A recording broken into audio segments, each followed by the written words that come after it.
And now Storm Tracker weather with East Idaho's chief meteorologist, Doug Iverson.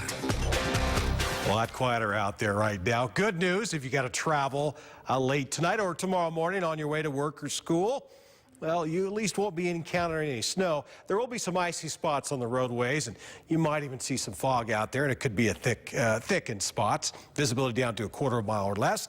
And the dry weather, well, it will continue for the rest of the week. So what we got last night, that's it. High pressure setting up just along the Oregon and Northern California coastline. That will deflect, keep all the storms and keep them well to the north of us. They'll dive through Montana, and we'll get some colder air from these storms as they push into the big sky country. But as far as any new snowfall, we will stay dry, clear through the entire work week into next weekend. This high pressure will strengthen a little bit. That means we'll finally see some temperatures, at least in the next few days, rising above freezing in the afternoon. But until then, you'll just have to endure that cold out there. And cold is what it is right now. Yellowstone at only 5. 12 in Jackson, 20 in Rexburg, 12 for a current temperature in DuBois. Over in Stanley at 2 degrees, Chalice at 20 and 24. And this is where we're going to end up tonight.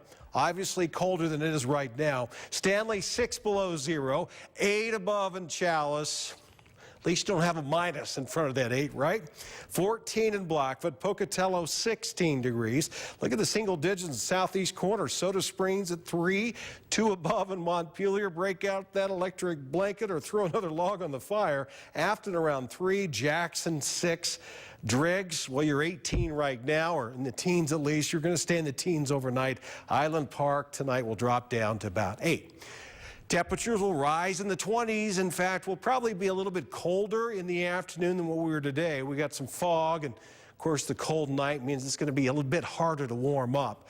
So temperatures will generally be in the 20s, a few exceptions. 31 will be one of those exceptions, at least in Pocatello and Lava Hot Springs. We will see highs rising above freezing in Malad City and American Falls. Now more about this fog and low clouds out there. You can see it on Future Tracker.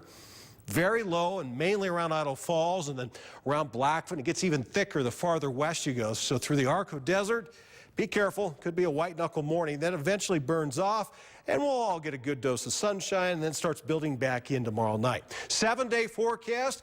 We're still looking at pretty chilly weather at night. Lows in the teens for the next 6 nights. We will see temperatures rising finally above freezing on Wednesday. And look at the weekend. All right, we'll take it. 40s, lots of sunshine.